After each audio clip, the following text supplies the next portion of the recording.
Olá, gente querida do coração verde e amarelo, Jornal Foco do Brasil, edição especial de domingo, compromisso com a verdade. Queremos saber de qual lugar maravilhoso do nosso lindo Brasil ou do mundo você assiste ao Jornal Foco do Brasil.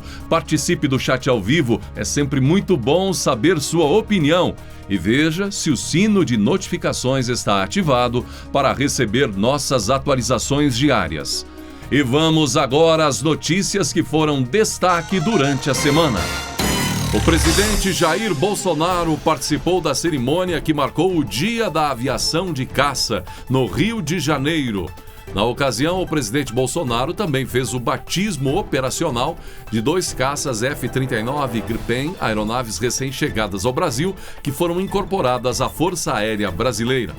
Na cerimônia, o presidente estourou e derramou uma garrafa de champanhe no bico dos aviões, marcando o início da integração das aeronaves à aviação de caça brasileira.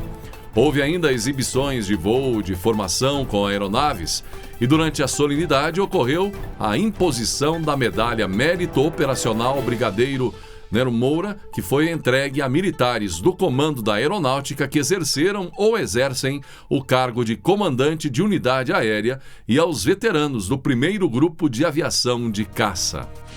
O vice-presidente Hamilton Mourão ironizou publicação de Miriam Leitão e levou muitos da torcida do contra à fúria por conta de seus comentários. O vice-presidente Hamilton Mourão riu sobre a possibilidade de serem investigadas as torturas, supostas torturas, cometidas por militares durante o regime militar.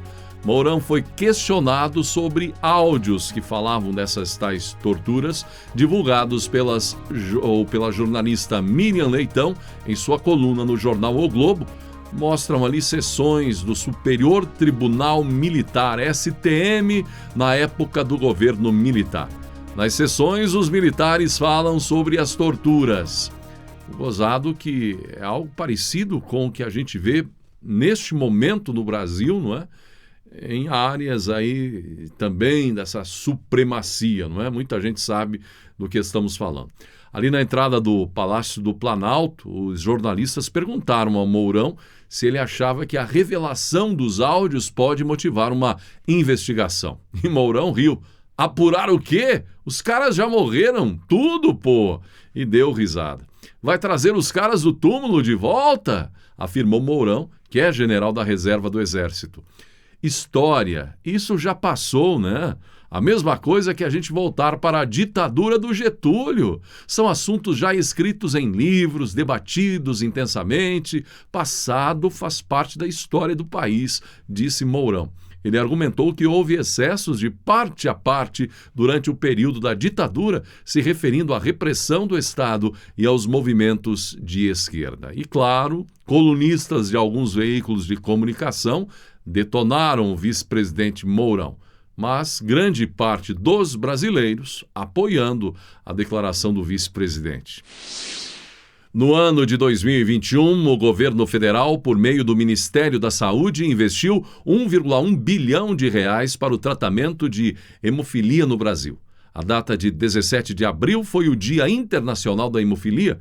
O Ministério da Saúde diz que dados apontam que pouco mais de 13 mil pessoas convivem com os tipos A e B da doença no país. O Brasil é um dos poucos países do mundo a oferecer uma linha de cuidados sem custos para o portador, o que tem a doença, o brasileiro que está no rol dos doentes, que vai de ações de prevenção a tratamento integral ofertado pelo Sistema Único de Saúde. De forma simplificada, a hemofilia é uma doença que é caracterizada pela falta de componentes do sangue, que chamamos de fatores de coagulação. A ausência desses fatores prejudica a capacidade do sangue de coagular. Dessa forma, o tratamento para a doença consiste na reposição desses fatores. Para isso, os pacientes podem contar com os hemocentros de todo o Brasil, que distribuem gratuitamente os elementos que são fornecidos aí para o tratamento da doença através do Ministério da Saúde. A hemofilia A no Brasil é o tipo mais predominante da doença. E a guerra no ninho tucano vai esquentar, gente, com Dória candidato, que inclusive venceu prévias. Agora o ex-governador do Rio Grande do Sul, dizem Eduardo Leite, inicia nesta semana no Ceará a sua pré-campanha à presidência da República. Não tem sossego João Dória, gente. Durante as prévias em que o PSDB escolheu o nome que representaria a sigla na corrida pelo Palácio do Planalto, o gaúcho perdeu pelo ex-governador de São Paulo, João Dória. Mas, inclusive, Dória continua candidato, porém com pouco apoio. Apoiado por grandes caciques aí tucanos da legenda PSDB, como o ex-presidente nacional da sigla, Tasso Gereissati, e o senador suplente José Aníbal, Leite renunciou ao governo do Rio Grande do Sul na expectativa de ser candidato à presidência, substituindo o posto de João Dória como candidato tucano. Ao lado do Cidadania, União Brasil e MDB, o PSDB negocia uma candidatura única de terceira via, o que também abre portas para a postulação de Leite. O ex-governador, no entanto, precisa se tornar conhecido em outros estados além do Rio Grande do Sul e, como estratégia, ele inicia uma série de viagens nessa semana pelo Brasil, começando por Fortaleza, capital do Ceará, reduto de Gereissati, um dos apoiadores da sua candidatura. Será que vai vingar? Após Xuxa dizer que não quer contato com algumas das ex-paquitas, Andréa Sorvetão, uma das ex-paquitas, pediu para que a apresentadora respeite suas opiniões. É mais um problema das opiniões de Xuxa em relação, então, a ex-paquitas que têm uma sintonia, por exemplo, com o governo Bolsonaro. A ex-paquita Andréa Sorvetão encarou a ex-chefe de frente. Ela decidiu rebater uma declaração dada por Xuxa, que tinha afirmado não querer mais contato com algumas das ex-assistentes de palco. Recebi muitas mensagens sobre uma matéria, uma declaração que está todo mundo comentando. Eu fui lá assistir e para uma pessoa que começa dizendo que tem facilidade em tirar as pessoas da sua vida e que na realidade ela nunca se esforçou nem se preocupou de mantê-las na vida dela. Na verdade, a pessoa nunca esteve na vida dela. É isso. Vida que segue e eu sigo aqui, cada um com seus princípios e valores, declarou a ex-paquita. Xuxa tinha afirmado que poderia voltar a conversar com as inimizades se recebesse um pedido de desculpas, mas aparentemente isso não vai acontecer. E muita polêmica, então, mais uma vez, envolvendo o nome da apresentadora Xuxa. A aprovação de Geraldo Alckmin para vice na chapa de Lula é, na visão de Ciro Gomes, uma vergonha para o Brasil. O pré-candidato à presidência da República pelo PDT avaliou ainda que a união dos dois adversários políticos explica o nojo de brasileiros pela política. Isso é um verdadeiro virado à paulista. Depois, os políticos não entendem por que a população tem tanto nojo crescente na política e por que o jovem está tomando distância, disse Ciro nessa semana. Ciro Gomes deu as declarações no lançamento de uma pré-candidatura de senadora do seu partido ao governo do Distrito Federal. Para Ciro, opostos políticos podem se unir, mas desde que isso se justifique com um programa em comum ou uma revisão de posições. Agora, passarem 25 anos um chamando o outro de ladrão e agora se juntarem apenas por oportunismo para tentar forçar a barra para eleger o Haddad sem concorrência é uma vergonha pro Brasil, diz ele. O PT aprovou aí o nome, não é, do ex-governador de São Paulo, Geraldo Alckmin, para compor a chapa que vai tentar a presidência com Lula. O PT tem como vantagem tirar Geraldo Alckmin, evidentemente, da disputa do governo paulista, não é? Eles acreditam que com isso Haddad tem chances evidentes de ganhar em São Paulo, embora tenha bons nomes aí para tentar ultrapassar, como é o caso do ex-ministro Tarcísio, não é? O atual governador do estado de São Paulo, entre outros nomes. O petista Lula chegou a dizer que sempre respeitou Alckmin, mas ambos mantêm ofensas mútuas em postagens nas redes sociais antigas, como um tweet em que o ex-governador fala que Lula voltar à presidência seria como um ladrão voltar à cena do crime. Por isso, a crítica de Ciro Gomes. O empresário Luciano Hang, mais conhecido como o Velho da Havan, entrou com ação contra José de Abreu, na qual pleiteia indenização de R$100 mil por danos morais. O apoiador do presidente Jair Bolsonaro, como é conhecido, apresenta no processo 9 postagens feitas pelo ator que é apoiador de Lula, parece que até filiado no PT, não é? No Twitter, em que é citado o Havan com termos como canalha, covarde, sonegador e matador de mãe. O caso está na Justiça de Santa Catarina e conta também com pedido de exclusão das postagens feitas pelo ator José de Abreu em sua página na rede social. O processo teve início neste mês, segundo informação publicada pelo colunista Anselmo Góes, do jornal O Globo. A troca de farpas entre os dois nas redes sociais não é novidade. Hang, por exemplo, em janeiro deste ano, insinuou que o ator é usuário de drogas. E Abreu rebateu o comentário do empresário. Só fumo da boa, mas não mato mãe, escreveu no Instagram, com ironia, José de Abreu. No Dia do Índio, o governo federal divulgou as ações em defesa dos indígenas no Brasil.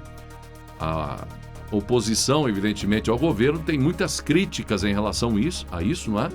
Artistas, inclusive, magoados em função da Lei Rouanet para com o governo, vão lá fora criticar as ações do governo federal. Mas o governo federal divulgou agora, no Dia do Índio, as ações coordenadas pela FUNAI, CESAI e diversos ministérios, onde o governo federal investe na proteção e defesa dos mais de 817 mil indígenas brasileiros.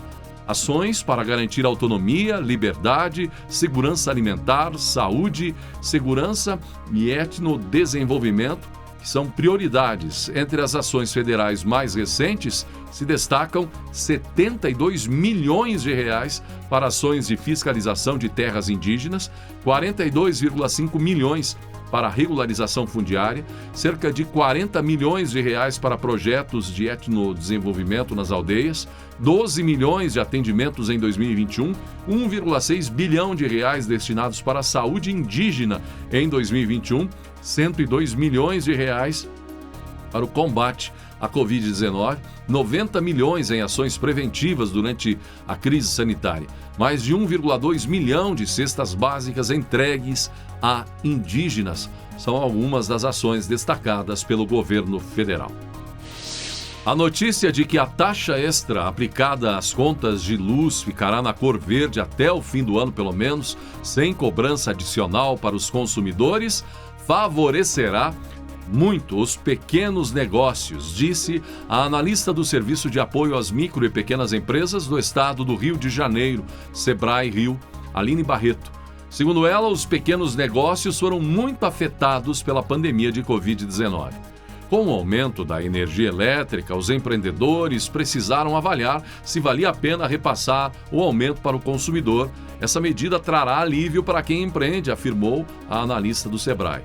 Pesquisa feita pelo Sebrae Nacional em dezembro do ano passado, com 6.883 empreendedores de todos os estados e do Distrito Federal, composta por 59% de microempreendedores individuais, MEI, 36% de microempresas e 5% de empresas de pequeno porte, e focada no momento que os pequenos negócios atravessam, constatou que a grande maioria dos empreendedores nacionais tomou medidas para diminuição dos custos com energia elétrica nos últimos meses. E gente, conversando com um amigo empresário, um pequeno empresário que com muito esforço, dedicação, tem conseguido relativo sucesso no seu meio, a reclamação de que em muitos estados brasileiros é um sacrilégio a pressão que o governo do estado exerce sobre o empresário, através dos impostos, tributos, taxas, enfim, e a insegurança jurídica, não é? Alguns impostos, por exemplo, cobrados retroativamente, então vem aquele volume gigantesco depois de decisões judiciais, enfim, de uma hora para outra o empresário tem que pagar milhares e milhares de reais. essa questão da própria energia elétrica, não é? A medida tomada pelo governo. Será que não teremos aí companhias estaduais que vão aproveitar a baixa da taxa para elevar as suas cobranças, não é? O valor da energia elétrica nos estados? Olha, não é a primeira vez, não seria a primeira vez essa questão aí, de que o governo federal dá um benefício, ou no caso, tira uma cobrança, não é?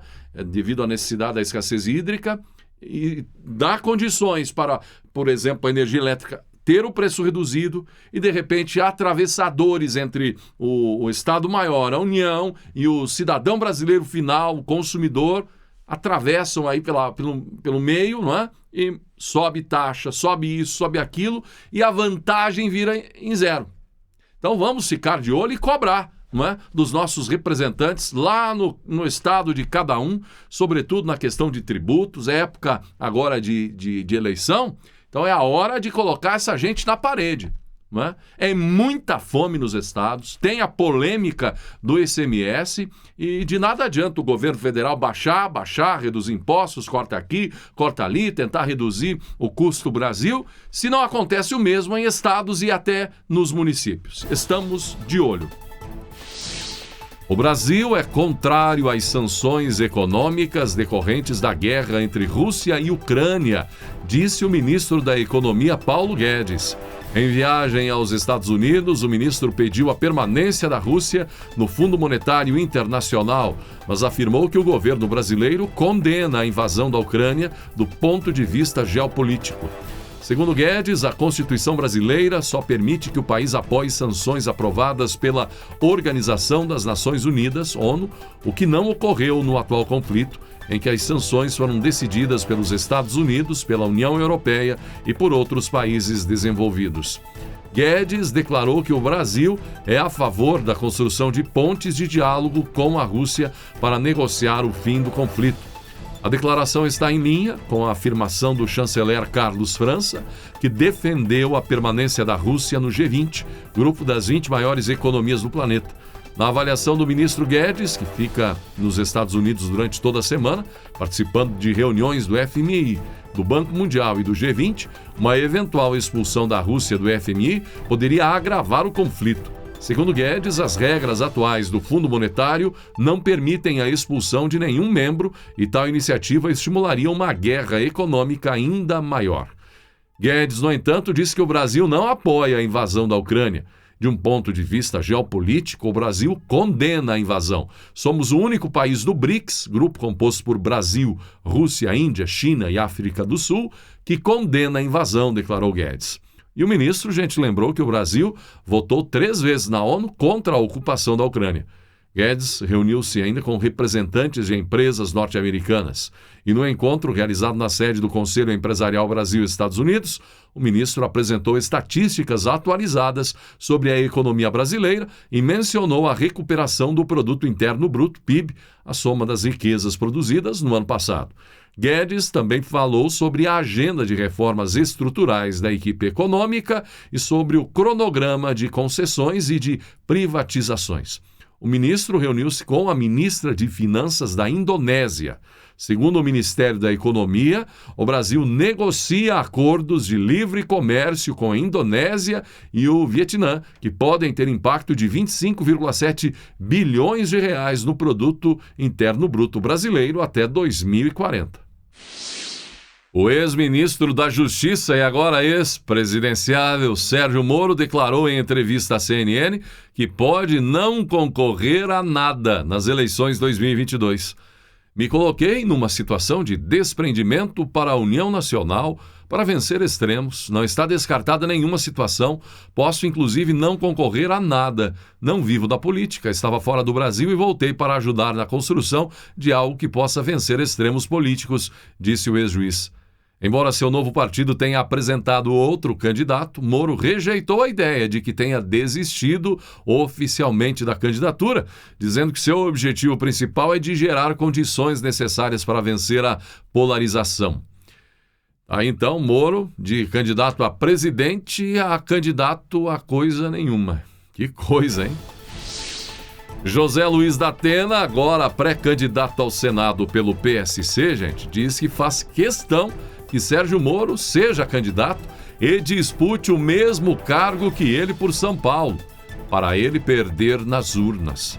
O apresentador da Atena ironizou uma postagem de Moro nas redes sociais em que Moro se compara ao Homem de Ferro, personagem da Marvel.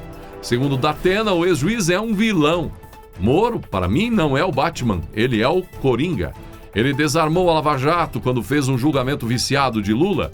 As palavras não são minhas, são do Supremo Tribunal Federal, que declarou nulo o julgamento contra o petista no caso do Triplex. Da Atena afirmou ainda que Moro é uma sequência de contrassensos. Depois desse julgamento viciado, ele aceitou um cargo do Bolsonaro para ser ministro da Justiça. Pouco depois, saiu do governo traindo o presidente e aceitou um cargo em uma empresa americana, onde foi consultor para defender os bandidos que tinha colocado na cadeia. Moro é uma sequência de contrassensos, disse da Atena. Sérgio Moro viu o que disse da Atena e se defendeu. Da Atena, minha história é totalmente diferente da sua. Combati a corrupção e o crime organizado como ninguém fez nesse país. Tive coragem e posição firme, ao contrário de você que vive em uma bolha de vidro e não sabe se apoia Lula ou Bolsonaro. Aí as pessoas vaiam e com razão, cutucou o Moro. A quinta turma do Superior Tribunal de Justiça confirmou a decisão monocrática do desembargador Leopoldo de Arruda Raposo e manteve a condenação do ex-ministro da Casa Civil do governo Lula, José Dirceu, em processo que apurou condutas ilícitas na Petrobras no âmbito da Operação Lava Jato. Em decisão do Tribunal Regional Federal da 4ª Região, Dirceu havia sido condenado a 27 anos e 4 meses de prisão em regime inicial fechado pelos crimes de associação criminosa, corrupção ativa e lavagem de dinheiro. No atual parecer, Raposo reduziu a pena para 27 anos e 1 mês de reclusão, também em regime inicial fechado, entendendo ser indevida a valoração negativa das circunstâncias do crime de lavagem de dinheiro. Aí então, Zé Dirceu condenado, mais uma vez, confirmada a pena, mais de 27 anos. E ainda por aí falam que não havia corrupção na Petrobras. E o segundo turno das eleições na França acontece neste domingo, dia 24. E em um primeiro momento, tem Macron aí liderando pesquisas, não é? Tende a ser reeleito para fazer mais um governo à esquerda progressista. Mas a candidata de direita, Le Pen, pode surpreender. De toda forma, ela está assustando Macron. Dizem que, diferente da eleição anterior, onde ela foi derrotada por Macron, agora ela está mais forte do que nunca e pode tirar Macron do governo. Macron tem sido um crítico do Brasil por conta de sua discrepância com princípios e valores do governo Bolsonaro. E já deu manifestações visando atrapalhar nosso país. Disse até que a Amazônia não é nossa, não é? É internacional. Por isso, apoiadores do governo Bolsonaro torcem pela derrota de Macron, pela vitória de Le Pen. Ainda mais agora que Lula sinalizou apoio a Macron, dizendo ser fundamental derrotar a direita. O futuro da democracia está em jogo na Europa e no mundo. Neste momento, confiamos que defensores da liberdade, da igualdade e dos direitos humanos para todos se unam em torno do candidato que melhor encarna os valores democráticos e humanistas, disse Lula. A exemplo de Lula, Macron defende, por exemplo, o aborto e outros valores progressistas ou da esquerda. Na verdade, Macron tem sido um mamão com açúcar, feito quase nada. A França, por conta disso, enfrenta muitas dificuldades. Macron não tem a firmeza nem os princípios necessários para continuar conduzindo uma das mais importantes nações do mundo. De toda forma, vamos ver o que o povo francês decide neste domingo. E depois de ver seu nome sendo alvo de muitas críticas, o presidente da Câmara dos Deputados, Arthur Lira, recorreu à Corte para que o Poder Legislativo tenha a palavra final em casos de cassação de parlamentares em julgamentos da Corte. A medida foi tomada no mesmo momento em que o tribunal condenava o deputado Daniel Silveira. Lira não citou o caso de Silveira, mas protocolou o recurso em uma ação ainda que trata do tema enquanto o julgamento do deputado se desenrolava. Procurado aí pela imprensa, Lira não se manifestou. A perda de mandato de parlamentar por ordem da Corte é controversa. A Corte, no entanto, tem defendido que cabe ao Congresso apenas cumprir a decisão do Judiciário. Para os parlamentares, há interferência nas prerrogativas constitucionais da Câmara e do Senado quando a Corte determina a perda de mandato. Carlos Bolsonaro, filho do presidente Bolsonaro, vereador pelo Rio de Janeiro, resolveu processar o humorista Fábio Porchat depois de uma postagem no seu perfil do Twitter. O humorista comediante postou sobre o atual governo de Bolsonaro e chamou seus filhos de corruptos. Os advogados do vereador Carlos Bolsonaro alegam que o post ataca a honra do vereador. Carlos pede uma indenização de R$ 48.480 do humorista. A ação está sendo julgada pelo primeiro Juizado Especial Cível da Barra da Tijuca. Caso Fábio perca a ação, além de pagar o valor estipulado, deverá se retratar publicamente e além de retirar as postagens. Segundo Carlos Bolsonaro, ele sofreu danos morais, pois as postagens em questão falam de uma conduta criminosa e que o mesmo jamais foi processado por tais atos. Desespero ronda o terreiro do PT. Segundo notícias que circulam, o PT demonstrando um certo desespero diante dos números recentes de pesquisas, em situação até de fracasso, e querendo trocar o marqueteiro de Lula. Depois que as pesquisas que eles tanto confiam, não é? Começaram ali a assombrar o petista. Então a cúpula ficou insatisfeita com o trabalho do marqueteiro Augusto Fonseca. Dirigentes do PT querem trocar o responsável pelo marketing da campanha do petista Lula ao Palácio do Planalto. Um dos mais cotados para substituir Fonseca é o publicitário baiano Sidônio Pereira, que cuidou do marketing da campanha de Fernando Haddad à presidência em 2018, campanha derrotada. Aliados de Lula e dirigentes petistas já retomaram as conversas com o publicitário baiano nos últimos dias, após crescer a insatisfação no partido com o atual marqueteiro. Os aposentados e pensionistas do INSS já podem consultar o extrato com os valores e as datas de pagamento do 13º. O procedimento pode ser feito tanto pelo aplicativo Meu INSS, disponível para celulares e tablets, como pelo site gov.br/meuinss. O decreto com a antecipação do 13º foi assinado em março. Este será o terceiro ano seguido em que os segurados do INSS receberão o 13º antes das datas tradicionais, em agosto e em dezembro. Em 2020 e 2021, o pagamento ocorreu mais cedo por causa da pandemia de Covid-19. Segundo o Ministério do Trabalho e Previdência, o pagamento do 13º antecipará a injeção de 56,7 bilhões de reais na economia. Desse total, 28,3 bilhões correspondem à primeira parcela, referente à competência de abril, que será paga entre o fim de abril e o início de maio. O restante corresponde à segunda parcela da competência de maio, a ser paga no fim de maio e início de junho. A maioria dos aposentados e pensionistas receberá 50% do 13º na primeira parcela. A exceção é para quem passou a receber o benefício depois de janeiro e terá o valor calculado proporcionalmente. O Ministério do Trabalho e Emprego esclarece que os segurados que recebem benefício por incapacidade temporária, antigo auxílio-doença, também têm direito a uma parcela menor, mas tem direito do 13º, calculada de acordo com a duração do benefício.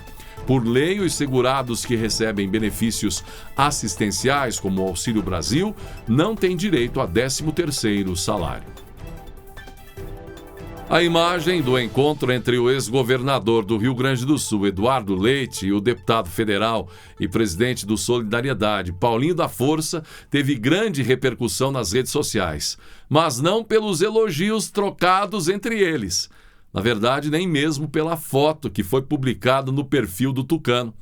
O curioso, gente, foi o resgate de outro registro do encontro, no qual o deputado e ex-candidato à presidência Aécio Neves aparece ao lado deles. Inclusive, ele foi cortado pela publicação de Eduardo Leite. E muito diferente das fotos recentes do político, Aécio Neves aparece aí chamando a atenção. O sorriso modesto, as olheiras e principalmente os cabelos grisalhos, despenteados e um encorpamento aí da face, o estilo novo de Aécio Neves, pelo menos nessa foto, chamando a atenção do público, que logo o comparou ao personagem Pinguim da série de filmes do Batman. A partir daí, então, internautas começaram a fazer brincadeiras sobre o encontro, sugerindo que Leite estaria entrando numa fria. O ministro da Saúde, Marcelo Queiroga, assinou a portaria de encerramento da emergência de saúde pública de interesse nacional da pandemia da Covid-19, conforme previamente anunciado por ele no início da semana. Essa condição reconhecia a gravidade da pandemia e dava base para políticas e medidas de autoridades de saúde nos níveis federal, estadual e municipal. O fim oficial da emergência de saúde pública terá um prazo, de transição de 30 dias para adequação dos governos federal, estaduais e municipais, ou seja, a portaria passa a valer em 22 de maio. Em entrevista coletiva, o ministro e secretários da pasta afirmaram que essa mudança não comprometerá as diversas ações e o aporte de recursos para a vigilância e saúde. Quanto à manutenção da condição de pandemia pela OMS, o titular da pasta, o ministro da Saúde acrescentou que a portaria lida com o encerramento da emergência de saúde pública de interesse nacional, sem mencionar pandemia ou endemia. É diferente, não é? Um impacto chave do fim da emergência será sobre as medidas de restrição e prevenção, como a obrigatoriedade do uso de máscaras, definida por estados e municípios. O presidente do Senado, Rodrigo Pacheco, defendeu a prerrogativa do presidente da República, prevista na Constituição Federal, de conceder graça e indulto a quem seja condenado por crime. Em nota divulgada, Pacheco preferiu não comentar diretamente o decreto assinado pelo presidente Jair Bolsonaro, que concedeu perdão de pena ao deputado Daniel Silveira. Certo ou errado, expressão de impunidade ou não, é esse o comando constitucional, destacou o presidente do Congresso Nacional.